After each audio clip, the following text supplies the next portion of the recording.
I'm standing in a courthouse bathroom, wedding dress zipper halfway up my back, watching my hand shake so badly I can't hold my phone steady. My mother's voice echoes through the door. "Hurry up, Natalie. Mr. Chen is waiting. Don't ruin this for us." Us. Like I'm part of this decision. Like I agreed to marry a 58-year-old stranger to pay off gambling debts I didn't even know existed. 6 months later, I'm sitting across from that same stranger in a lawyer's office, watching his face go white as the investigator explains what my mother actually did. Not a marriage arrangement, not a business deal. Something so much worse that even he, the man who thought he was buying a wife, looks at me with horror instead of anger.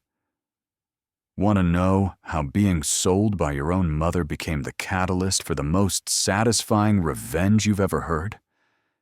Stay with me. Because what started as a forced marriage ended with my mother losing everything she valued, and me gaining something she could never take away. My name is Natalie Park, and I'm 24 years old. 6 months ago, I thought the worst thing about my life was living with my mother in her cramped apartment in Flushing, Queens, working double shifts at her friend's nail salon while she complained about how ungrateful I was. I had no idea how much worse it could get. My mother, Susan Park, immigrated from South Korea when she was 30, dragging me along at age 6 with promises of opportunity and prosperity. What she found instead was a series of failed businesses, mounting debt, and an addiction to illegal gambling dens in Chinatown that she swore she had under control. She didn't. But I didn't know the extent of it. Not until she woke me up at 6 a.m. on a Tuesday morning, her face tight with that particular expression that meant she needed something and I wouldn't like it. "Get dressed," she said, standing in my doorway. "Nice clothes. We have an important meeting." "I have work at 9, I mumbled, checking my phone. "I can't just call in sick. This is more important than that stupid job." The nail salon where I worked wasn't stupid. It was the only thing keeping us in this apartment, paying for her cigarettes, and the mysterious cash withdrawals I'd started noticing in our shared bank account. But arguing with my mother was like arguing with a hurricane. You just got destroyed faster. I dressed in the only nice outfit I owned, a navy dress I'd bought for a cousin's wedding 2 years ago. My mother wore her church clothes, the ones she pulled out when she wanted to look respectable, forgetting that respectability was more than costume. We took the 7 train into Manhattan. She didn't tell me where we were going, didn't explain what this meeting was about. Just sat beside me scrolling through her phone, her leg bouncing with nervous energy. "Mom, what is this about?" I finally asked, as we emerged onto a street in Midtown I didn't recognize. "Business opportunity," she said curtly. "Don't embarrass me. Smile. Be polite. Let me do the talking." We entered an office building that smelled like expensive furniture and filtered air. The elevator took us to the 14th floor, where a receptionist with perfect makeup directed us to a conference room. Inside sat a man who made my stomach drop.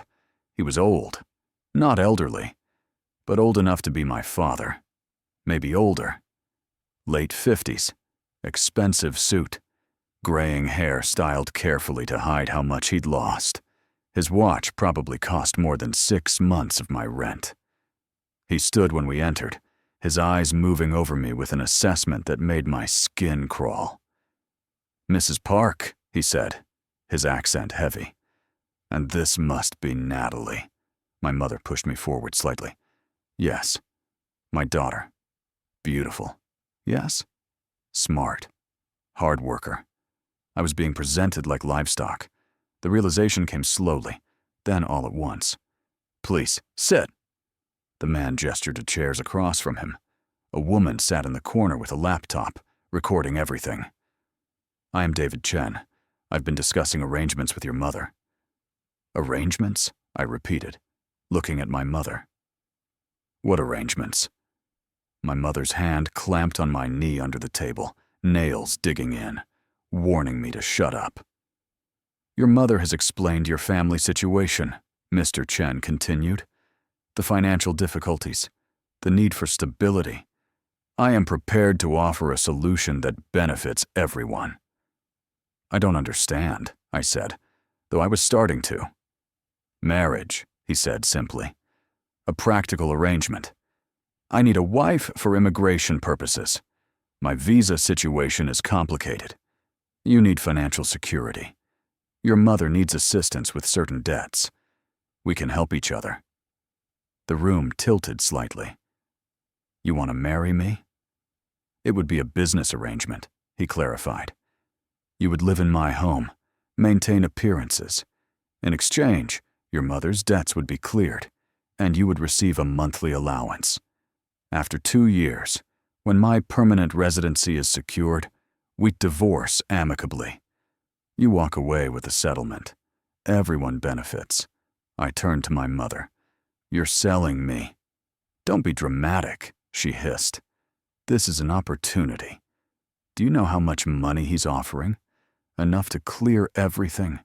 Enough to start over. You're 24 and working in a nail salon. This is your chance at a better life. By marrying a stranger? By pretending to be in love with someone old enough to be my father? Many marriages start as arrangements, Mr. Chen said calmly. This is common practice. You would be well cared for. I'm not expecting anything inappropriate. Simply a legal marriage that serves both our purposes. My mother leaned closer, her voice dropping.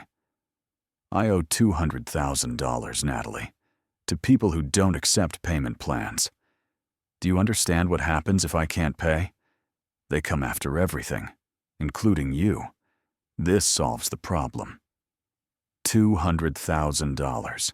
The number hit me like cold water. How had she accumulated that much debt? How long had she been lying about where money was going? I need to think about this, I said, standing up.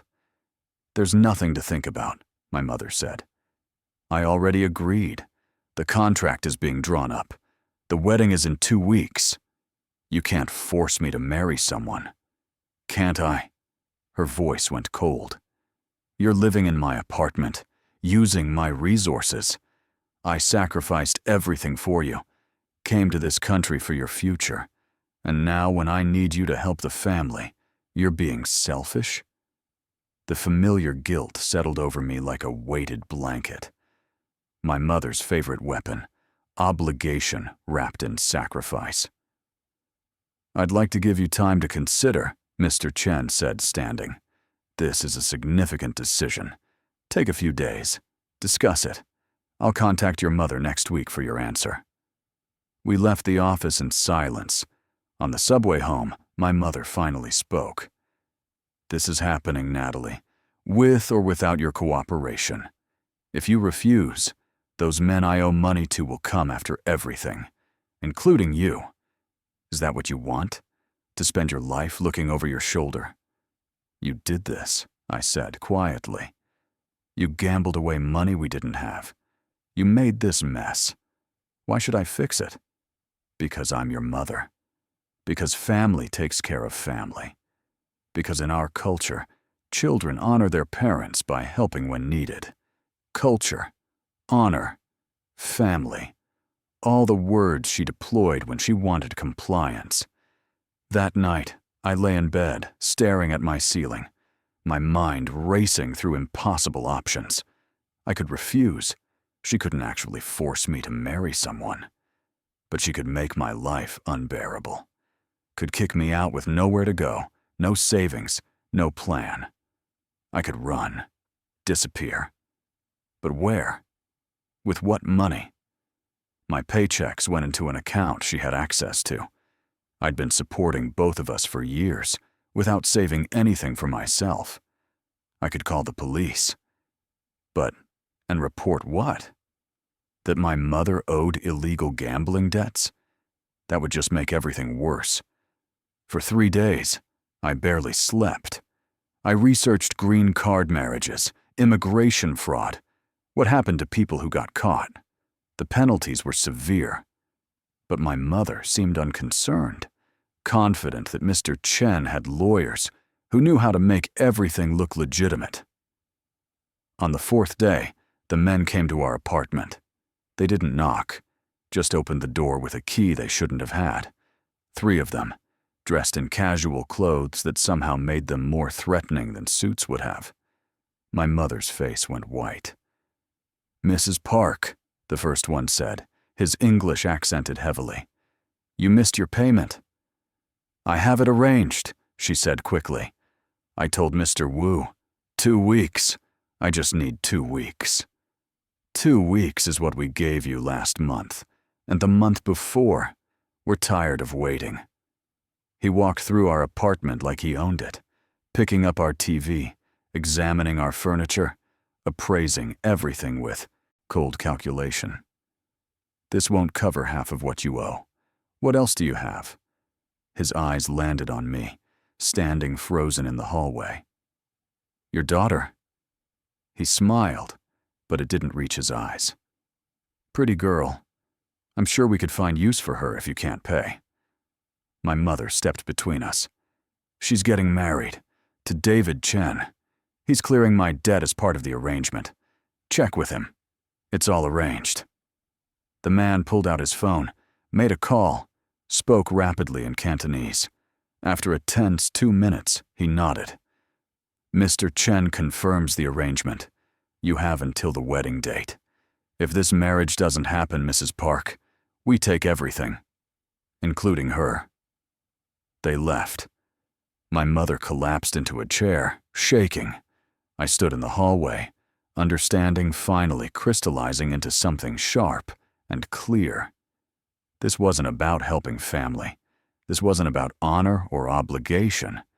This was about my mother using me as collateral for her addiction, trading me to pay her debts. "I'll do it," I said. She looked up, relief flooding her face. "Thank God. I knew you'd understand. But not for you," I interrupted. "For me. Because if I don't, those men will hurt me. So I'm doing this to protect myself from the situation you created. And when this is over, when I've paid your debt with my life, we're done. I'm never speaking to you again." For a moment, something flickered in her eyes. Guilt, maybe. Or a recognition. Then she looked away. "You'll change your mind. Family is family." "You stopped being my family when you sold me," I said. 2 weeks later, I stood in a courthouse in a dress my mother picked out, watching a stranger become my husband, while she smiled like this was a real wedding instead of a transaction. The judge pronounced us married. Mr. Chen kissed my cheek, playing his part perfectly. My mother cried tears of relief, and I felt nothing except the weight of chains I'd never agreed to wear. David Chen's house was in New Jersey, a sprawling suburban home that felt alien after years of cramped Queens apartments. He gave me my own bedroom, explained the schedule we'd need to maintain for immigration interviews, outlined the story we'd tell about how we met. "I'm not unreasonable," he said that first night, sitting across from me at a dining table that could seat 12. "I understand this is difficult. I'll make it as comfortable as possible. You have freedom during the day. Work if you want. Study. I only ask that you're available for appointments and maintain the appearance of a marriage." "What about your family?" I asked. "What do they think about this?" His expression darkened slightly. "My family is in China. They know I need to secure my residency. They understand practical arrangements. Do they know you paid my mother $200,000 for me?" "I paid her debts," he corrected. "The money went to the people she owed. I gained a wife who helps my immigration status. Your mother gained debt, relief, You gain financial security and a generous settlement when we divorce. Everyone benefits. Except I didn't benefit. I benefited from not being threatened by loan sharks. That's not the same thing. The first month was surreal. I learned to live in a house 10 times the size of anywhere I'd lived before. Learned to smile and play the role of loving wife when his lawyer came for practice interviews.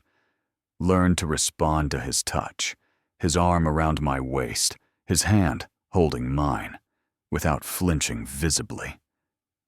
My mother called every few days at first, asking how I was, if I needed anything, playing concerned parent instead of acknowledging what she'd done. I stopped answering after the second week. The immigration interview was scheduled for 3 months after the wedding. David hired a consultant who drilled us on details. Where did we meet? How did he propose? What side of the bed did he sleep on? What was my favorite food? We memorized lies like actors rehearsing a script. The interview itself was surprisingly easy. The officer was bored, checking boxes on a form, barely looking at us. We answered questions about our relationship, showed photos we'd staged, provided documents proving we lived together. The whole thing took 30 minutes. "Everything seems in order," the officer said. "We'll process the adjustment of status. You should receive notification within 90 days. Walking out of that office, David squeezed my hand. "See? Not so bad. 90 days and then just time. 2 years total. You're doing great." But I wasn't doing great. I was dying slowly, suffocating under the weight of a life I hadn't chosen. I got a job at a library near the house, something quiet, something away from David and the constant performance. The head librarian, Margaret, was in her 60s, with kind eyes and a habit of noticing things people tried to hide. "Newlywed?" she asked during my second week, noting my ring. "Sort of," I said. "Sort of married is like sort of pregnant," she said with a small smile. "Not really a middle ground." I laughed despite myself. "It's complicated. Most worthwhile things are." She handed me a stack of returns to shelve. "But if it's the wrong kind of complicated, that's different. Just something to think about." I thought about it constantly. Thought about what it meant that I was committing immigration fraud, that I was lying to federal officers, that if caught, I could face years in prison. But mostly, I thought about my mother, about how easily she'd traded me, about how she called it love and obligation when really it was just exploitation dressed up in cultural expectations. 4 months into the marriage, David's behavior started changing. Small things at first. Comments about what I wore. Suggestions that I should lose weight.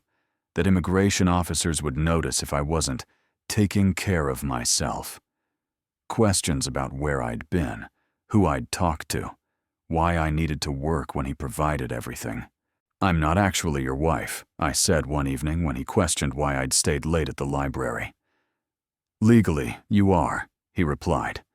"And legally, I'm responsible for you. I need to know you're not doing anything that jeopardizes our arrangement." "Like what? Like telling the truth? Exposing that you paid my mother to sell me?" His face hardened. "Your mother received debt relief in exchange for facilitating our arrangement. That's what happened. Any other interpretation could be problematic for everyone involved." The threat was clear. If I caused problems, he'd make sure my mother faced consequences. Maybe me too. I started keeping a journal. Nothing explicit, just feelings, observations. Dates and times when David said things that made my skin crawl. When his hand lingered too long on my back. When he looked at me like he'd purchased something he was entitled to use. Margaret noticed I was getting quieter at work. "Natalie, honey," she said one afternoon, when I was shelving books with shaking hands. "Whatever you're dealing with at home, it's not right. I can see it on you." "I'm fine," I said automatically. "No, you're not. And that's okay. Not being fine is the first step to getting help." "I can't get help. I'm stuck." "Nobody's ever as stuck as they think they are." She handed me a business card. "My daughter runs a legal aid clinic. Immigration cases, family law, that sort of thing. If you ever need advice, completely confidential, she's good people." I took the card, stared at the name, Rachel Kim, attorney at law. That night, I pulled out my mother's old tablet, the one she'd left in a box of things she'd moved into David's garage when I got married. She'd given him access to all her possessions as part of the deal, claiming she was downsizing. I powered it on, not expecting anything. But my mother had never been good with technology. She'd never cleared her browsing history. Her email was still logged in. What I found made my blood run cold. Emails between her and David, going back 8 months, before she'd ever mentioned him to me, before the meeting, where I thought this was being proposed for the first time. Subject: regarding your daughter, Mr. Chen, I understand you need immigration assistance. I have a daughter, 24, attractive, obedient.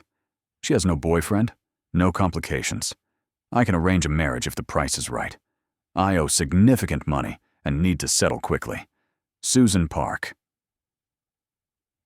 His response: "Mrs. Park, I'm interested in discussing this arrangement. Can you ensure she will cooperate? I need a wife who won't cause problems with USCIS. If you can guarantee her compliance, we can discuss terms." David Chen. More emails followed. Negotiations. Prices. My mother describing me like I was a product she was selling. My personality. My habits. My willingness to follow instructions. He'd paid her $250,000. $50,000 more than her debt. She'd profited $50,000 from selling me. And the final email, sent the day before the meeting, where they'd supposedly first proposed this arrangement. Subject: final arrangements. Everything is set. Natalie doesn't know yet. I'll present it as if the idea just came up, that it's urgent because of debt collectors. She's tender-hearted. She'll agree if she thinks I'm in danger. Make sure you seem legitimate and professional. She's naive, but not stupid. Susan. I sat in the garage, surrounded by boxes of my mother's things, reading evidence of her betrayal. She hadn't been desperate. She'd been calculating. She'd seen an opportunity and seized it, using my love and guilt as weapons. The rage was clean and sharp, unlike anything I'd felt before. I forwarded every email to my own account, downloaded every attachment, created a file labeled evidence, and backed it up to 3 different cloud services. Then I called the number on Margaret's daughter's business card. "Rachel Kim Law Office," a woman answered. "Hi," I said, my voice shaking. "My name is Natalie Park. I need help. I think I've been trafficked." Rachel Kim met me at a coffee shop in Newark 2 days later. She was younger than I expected, maybe early 30s, with sharp eyes that took in everything. My nervous hands, my wedding ring that I twisted constantly, the way I kept looking over my shoulder. "Tell me everything," she said simply, opening a notebook. I told her about my mother's debts, about the meeting with David, about the marriage I'd agreed to under threat, about the emails I'd found proving this had been planned, that I'd been deliberately manipulated. When I finished, she was quiet for a long moment. "Natalie, what you're describing is fraud, potentially trafficking. Your mother and David Chen conspired to coerce you into a fraudulent marriage through threats and manipulation." "But I signed the papers," I said. "I stood in that courthouse and said yes. Under duress, under threats to your safety. That's not consent. That's coercion. She pulled out a legal pad. The emails you found, do you still have access to them? I copied everything, sent it to my own email, backed it up. Good. That's evidence of conspiracy. The fact that they planned this without your knowledge, that your mother explicitly stated she would manipulate you, that's damning. She leaned forward. Here's what I need to know. Do you want to report this to immigration services? Because David Chen is committing immigration fraud. Your mother facilitated it. They could both face serious legal consequences. The question hung between us. Did I want to destroy them both? What happens to me, I asked, if I report them? You'd be a witness, potentially granted immunity in exchange for testimony, since you were coerced. Immigration fraud carries penalties, but prosecutors tend to go easier on people who were forced into these situations. And my mother? Could face charges for conspiracy, fraud, potentially human trafficking depending on how prosecutors view selling her daughter. Prison time. Significant fines. I thought about my mother's face at the wedding, her tears of relief, her phone calls asking how I was, playing concerned parent while counting the $50,000 she'd profited from my suffering. What about David? I asked. Deportation, most likely. Criminal charges. He paid to obtain fraudulent immigration benefits. That's serious. How long would building a case take? Weeks, maybe months. We'd need to gather more evidence, record conversations if possible, get everything documented. Immigration fraud cases move slowly. But with the emails and your testimony, we'd have a strong case. I looked at my wedding ring, at the symbol of a marriage that was really just a transaction. My mother had sold me. David had bought me. Both of them thought I was too naive, too obedient, too conditioned to ever fight back. I want to do it, I said. I want to report them both. I want them to face consequences. Rachel nodded. Then we start building the case. But Natalie, I need you to understand something.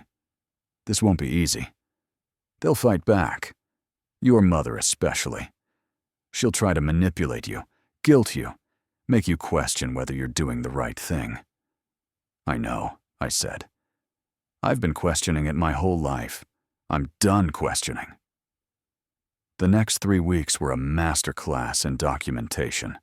Rachel taught me how to record conversations legally, how to steer discussions toward admissible evidence, how to protect myself while gathering proof. I recorded David talking about how much he'd paid, how he'd specifically wanted someone young and compliant, how he'd been reassured by my mother that I wouldn't cause problems. I set up a meeting with my mother at a restaurant, claiming I wanted to rebuild our relationship. I wore a wire. "I'm so glad you called," she said, reaching across the table to squeeze my hand. "I knew you'd come around. Family is everything." "I've been thinking about that," I said carefully. "About family. About what you did." Her smile tightened. "I saved us both. You should be grateful." "You sold me, Mom. You made $50,000 selling me to David Chen." Her face went pale. "How did you know about that?" "I found your emails. All of them. The planning, the negotiations, the way you described me like I was a product." She pulled her hand back, glancing around the restaurant nervously. "You're being dramatic. That money paid off debts and gave us a fresh start." "It gave you a fresh start. I'm the one living with a stranger, pretending to be in love, committing federal crimes."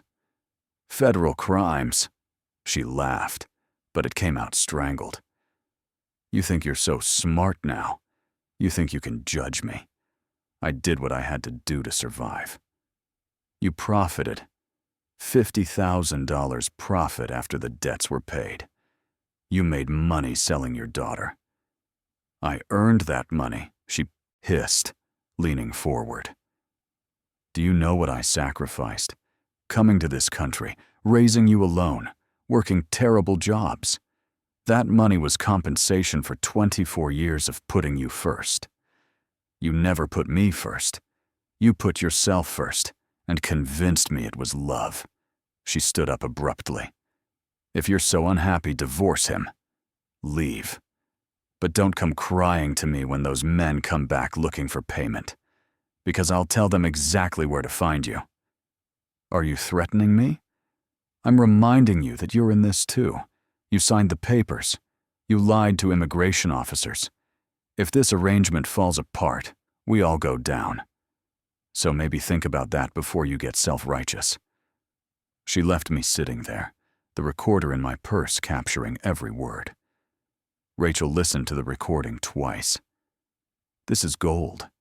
She just admitted to coercion, to profiting from the arrangement, and she threatened you. This, combined with the emails, is more than enough. What now? Now we go to ICE and the U.S. Attorney's Office. Present everything. Let them decide how to proceed.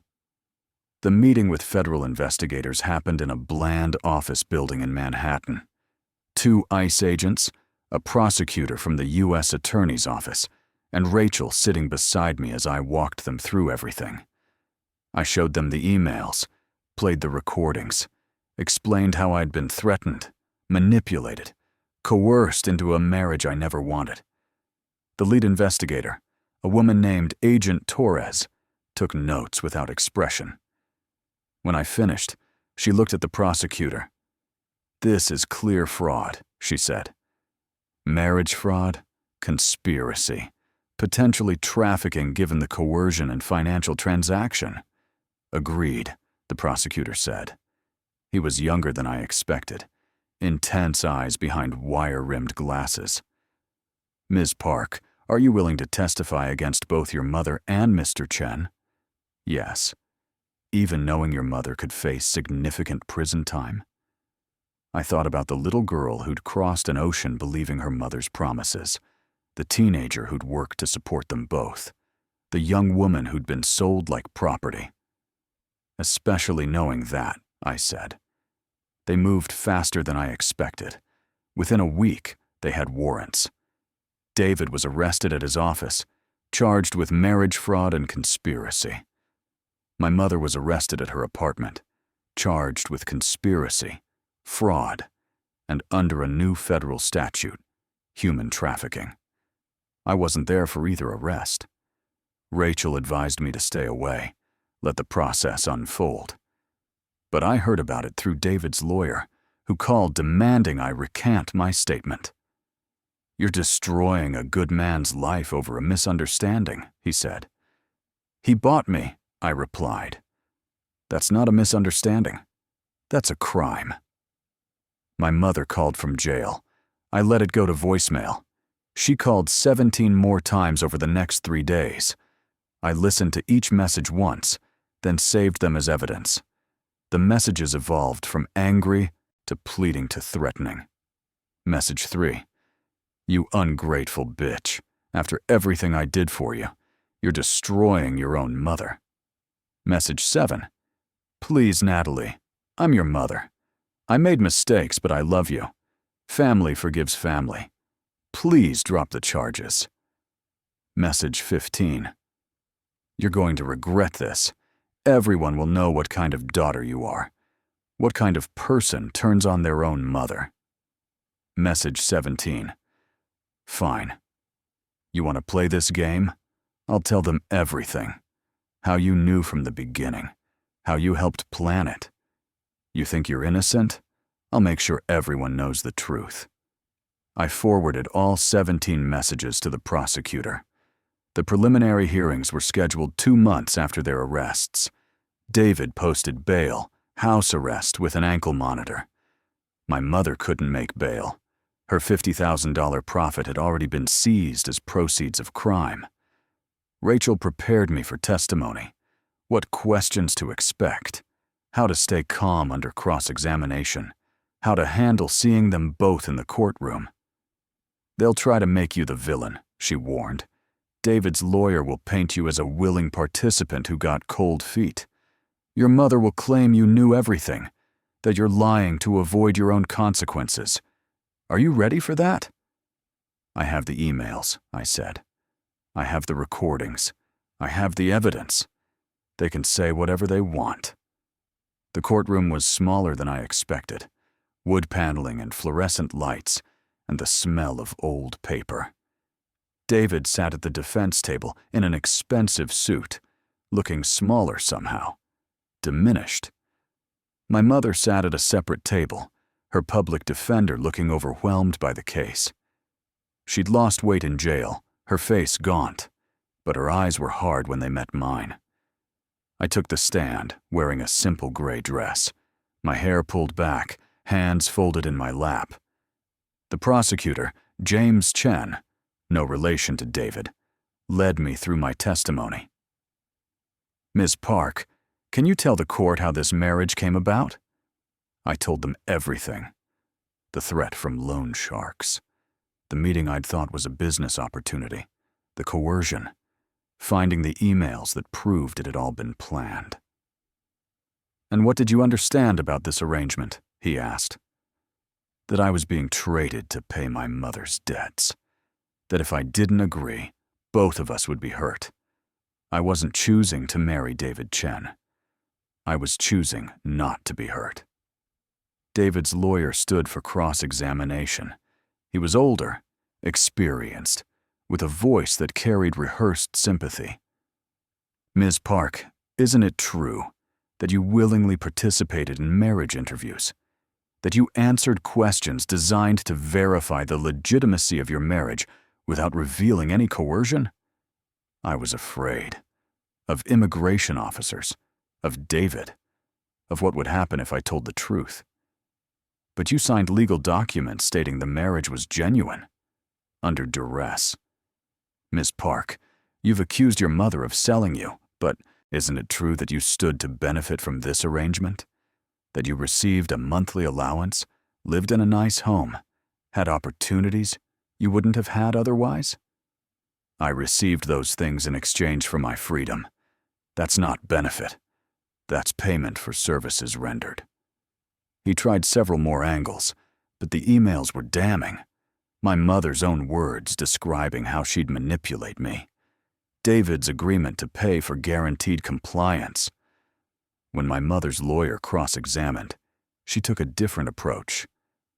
"Natalie, your mother raised you alone in a foreign country, worked multiple jobs to provide for you. Isn't it possible she made a desperate decision out of love and fear, not malice?" "She made $50,000 profit," I said. "That's not desperation. That's business. But you're her daughter. Don't you feel any obligation to help her, to support her in her time of need?" I felt that obligation my entire life, and she used it as a weapon. She taught me that love meant sacrifice, that family meant compliance, that questioning her meant I was ungrateful. I finally learned that was a lie.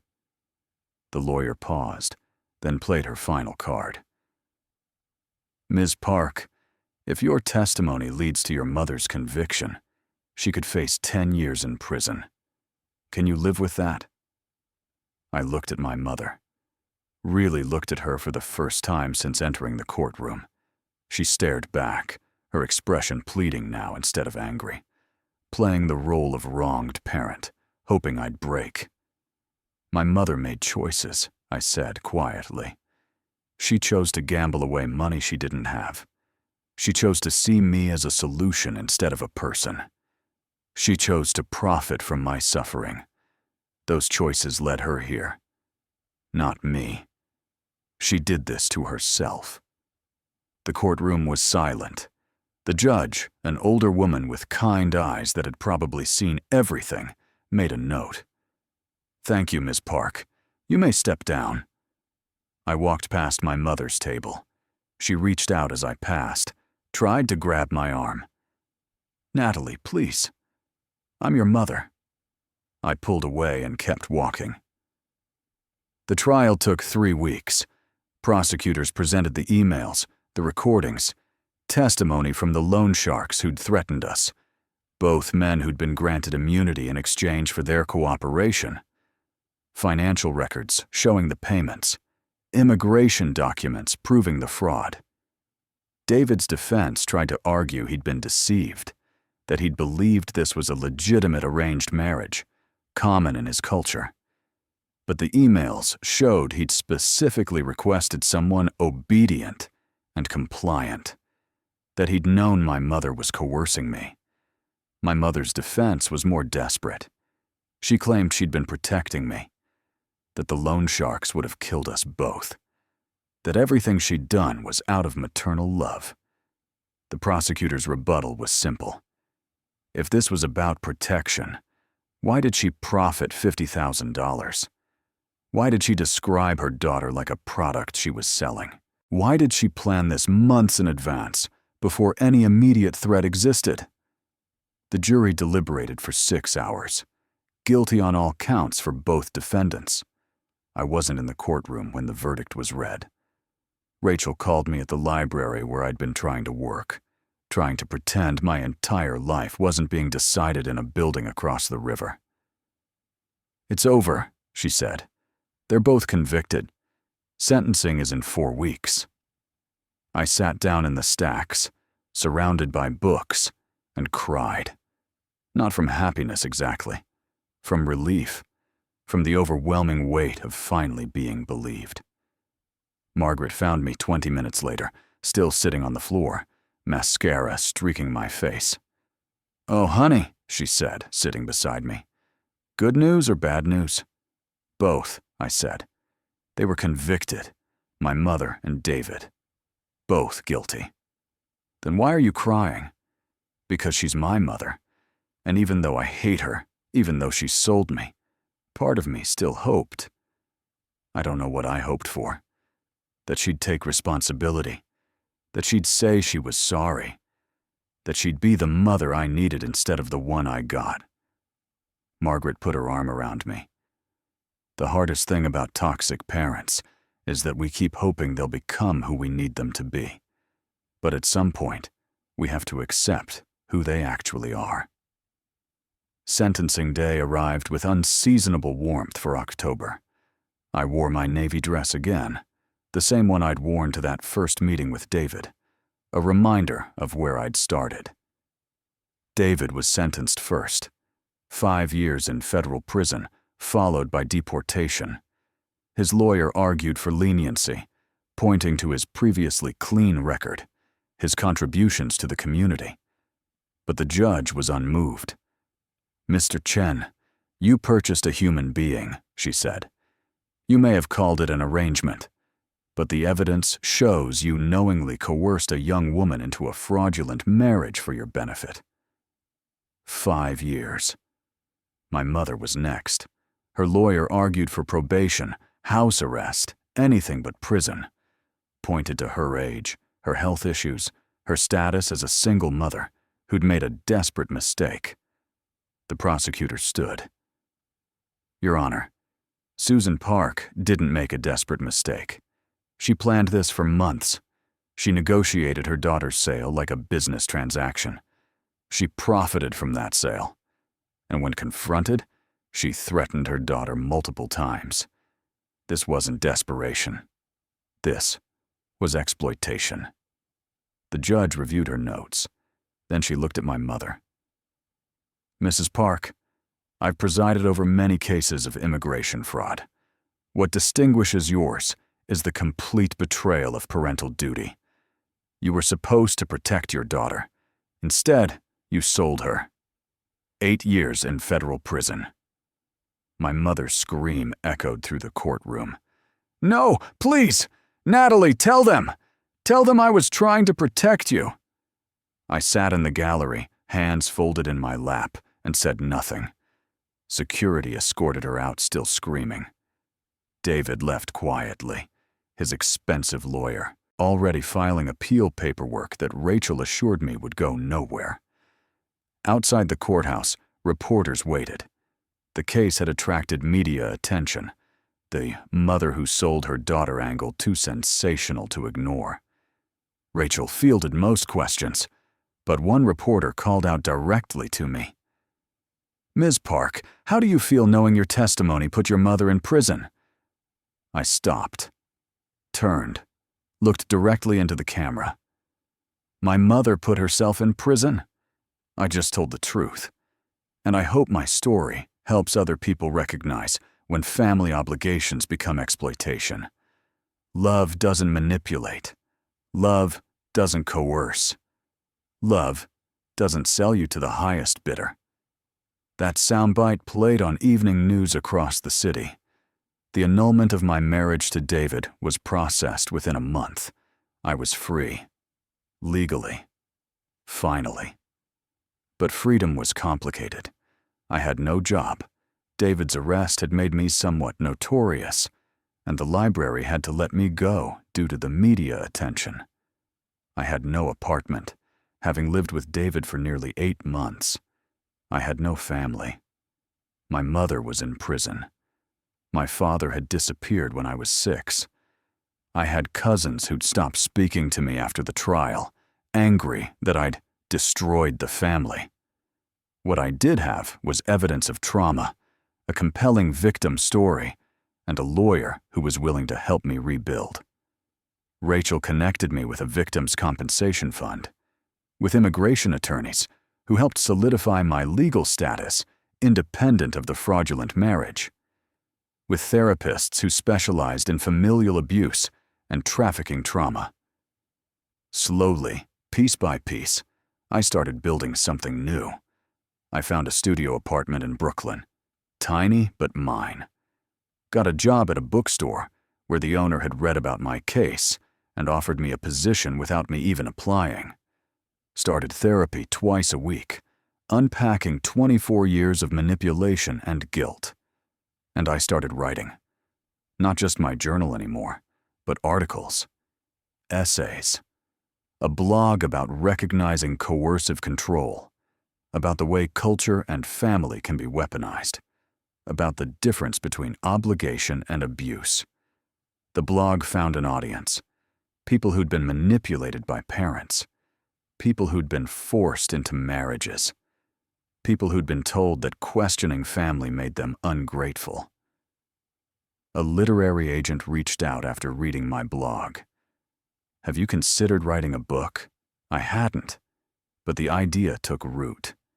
6 months after the trial, my mother called from prison. I'd blocked her number, but she called from someone else's account. I answered without thinking. "Natalie." Her voice was smaller than I remembered. "I need to talk to you." "I don't think that's a good idea." "Please, just 5 minutes. I'm your mother." "You were my mother," I corrected, "before you sold me." "I made a mistake. I was desperate. Surely you can understand." "I understand perfectly," I interrupted. "I understand you saw an opportunity, that you negotiated my sale, that you profited from my suffering, and that even now, calling from prison, you're not apologizing. You're explaining, justifying, trying to manipulate me into feeling guilty for your consequences. You've become cruel," she said. "No, I've become honest. There's a difference. When I get out, we can rebuild. When you get out in 8 years, I'll be 32. I'll have built an entire life without you. A life where I'm not a transaction. Where my worth isn't measured by how useful I am. Where love doesn't come with conditions and threats. You'll regret this. Family is everything. Without family, you're alone. I'd rather be alone than owned." I hung up, blocked that number too. My therapist asked me the next week how I felt about the call. "Free," I said. "Finally free." The book took a year to write. Working title, The Price of a Daughter. One woman's escape from familial trafficking. My agent sold it to a mid-sized publisher who believed in its message. The advance wasn't life-changing, but it was mine. Earned through my words, my story, my refusal to be silent. Publication day was surreal, walking into a bookstore and seeing my name on a cover. My story between two pieces of cardboard. Tangible proof that what happened to me mattered. The reviews were mixed. Some praised it as a necessary conversation about coercive control. Others criticized it as overly harsh, as failing to understand immigrant family dynamics, as vilifying a mother who'd been desperate.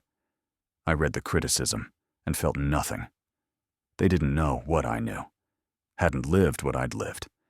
But the messages from readers, those affected me.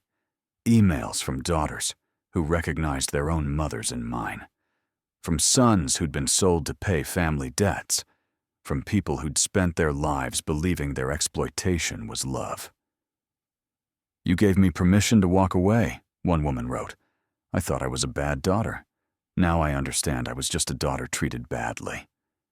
The book tour took me across the country.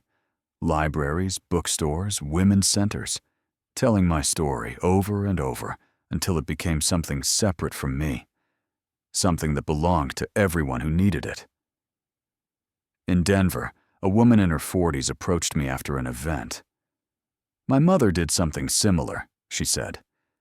"Not a marriage, but she used me as collateral for a business loan. Forged my signature. When I found out and reported her, the whole family turned against me. Everyone said I was betraying her. I thought I was crazy." "You weren't crazy," I said. "You were right. Reading your book, hearing you speak, it's the first time I've felt validated. The first time someone said out loud that what happened to me was wrong." These conversations happened in every city. Different details, same pattern. Parents who used their children as resources. Families who weaponized guilt. Cultures that demanded silence in the name of honor. I'd thought my story was unique. Instead, it was devastatingly common. A documentary filmmaker contacted me about adapting the book. "I want to explore the intersection of immigration, family pressure, and trafficking," she explained. "Your story is the perfect lens." The documentary process was exhausting. Filmed interviews, recreations, permission to use court footage, watching actors portray the worst moments of my life. But it reached people the book hadn't, made the story accessible to those who didn't read, sparked conversations in communities that had stayed silent. My mother's family reached out through a cousin, my aunt, whom I barely remembered from childhood. "Your mother wants you to know she's getting help in prison. Therapy. She's working on understanding what she did." "Good for her," I said. "She hopes that when she gets out, you might consider reconciliation." "I won't." "She's your mother, Natalie. Doesn't that mean anything?"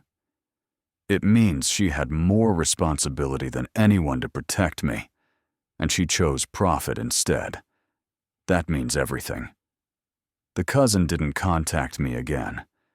2 years after the trial, I met someone. His name was James, a social worker who specialized in family trauma. We met at a conference where I was speaking about coercive control. He didn't treat me like I was fragile, didn't try to save me, just saw me as a whole person who'd survived something terrible and built something meaningful from it. "You're not defined by what happened to you," he said on our 3rd date. "You're defined by how you responded to it." We took things slow.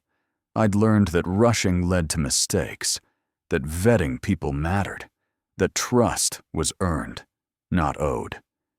He met my small circle of friends, Margaret from the library, who'd become like a mother to me, the good kind. Rachel, who'd believed me when it mattered. A few writers I'd met through the book tour. "This is my family," I told him. "The one I chose." "They're good people," he said. "You've built something real." 3 years after the trial, I received notification that my mother was up for early parole. As a victim, I had the right to submit a statement about whether she should be released. I spent a week writing it, revising, making sure every word was exactly right. To the parole board, my name is Natalie Park, and I am writing regarding the potential early release of Susan Park, inmate Zudberg 847392. 3 years ago, Susan Park sold me to pay her gambling debts. She negotiated the sale for months, planning how to manipulate me into compliance. She profited from the transaction. When confronted, she threatened me repeatedly. She has not apologized, not genuinely. Her letters from prison are full of explanations and justifications, but never accountability. I am not writing this letter because I hate her. I am writing it because I have learned something crucial. Forgiveness is not the same as reconciliation. Safety is not the same as cruelty. Boundaries are not the same as punishment. My mother made choices that destroyed our relationship and nearly destroyed me. Those choices had consequences. Serving her full sentence is not an injustice. It is accountability. I do not support early release. Respectfully, Natalie Park, the parole board denied her request. She called from prison, furious. I didn't answer. She sent letters through my publisher. I returned them unopened. 4 years after the trial, I finished my second book. This one wasn't about my story. It was a practical guide for people escaping coercive family situations. How to document abuse, how to find legal help, how to build a new life when your family becomes your enemy. The dedication page read, "For everyone who was told that speaking up meant betrayal, your truth matters more than their comfort.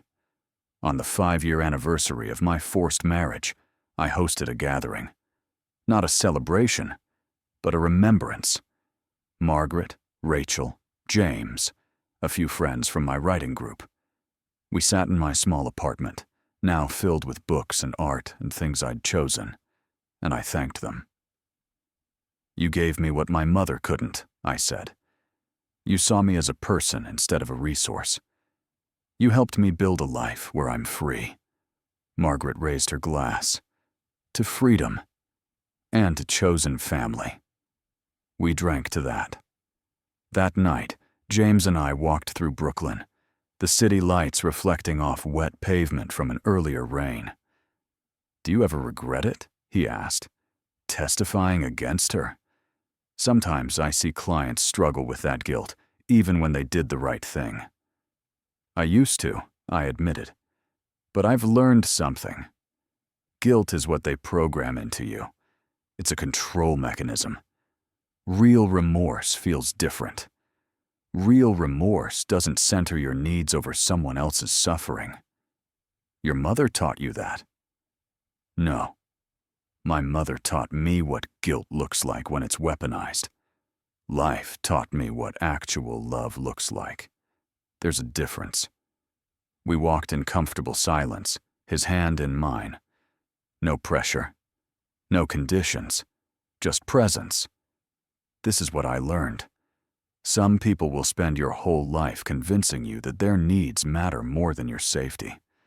That questioning them is betrayal. That protecting yourself is selfishness. They're wrong.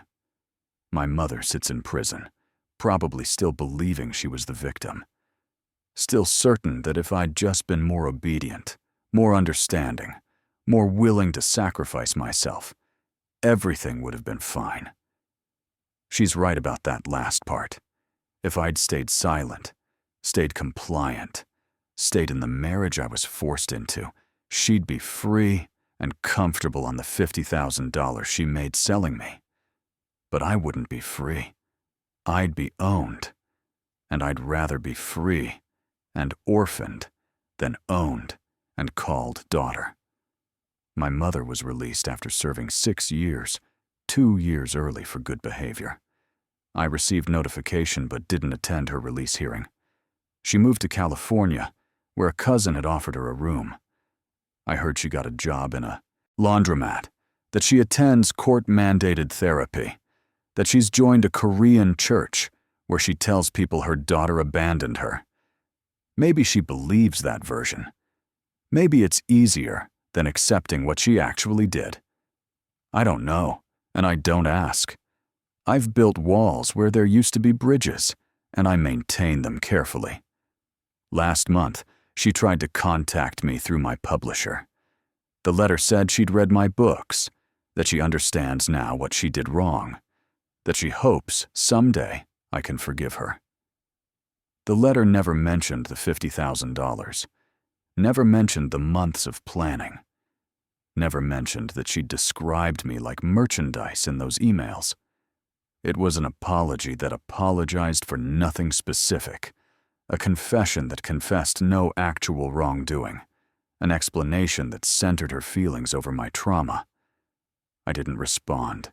My therapist asked if I felt guilty about that. No, I said. I feel free.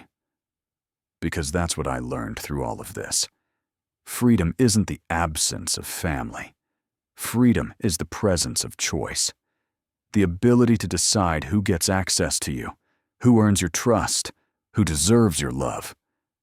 My mother spent my childhood teaching me that I owed her everything, that her sacrifice meant my compliance, that her needs trumped my safety. She was wrong. I don't owe anyone my suffering. I don't owe anyone my silence. I don't owe anyone the privilege of hurting me because we share DNA. What I owe myself is truth. Safety. The life I'm building brick by brick, choice by choice, boundary by boundary. My name is Natalie Park. I'm 29 years old. 5 years ago, my mother sold me to pay her debts. Today, I'm free. And that freedom is worth more than any debt she could ever accumulate. If you were Natalie, could you have testified against your own mother? Could you have chosen freedom over family loyalty? Sometimes the hardest truths to speak are the ones that set you free. Sometimes the people who claim to love you most are the ones you need to escape from. And sometimes being a good daughter means refusing to be owned.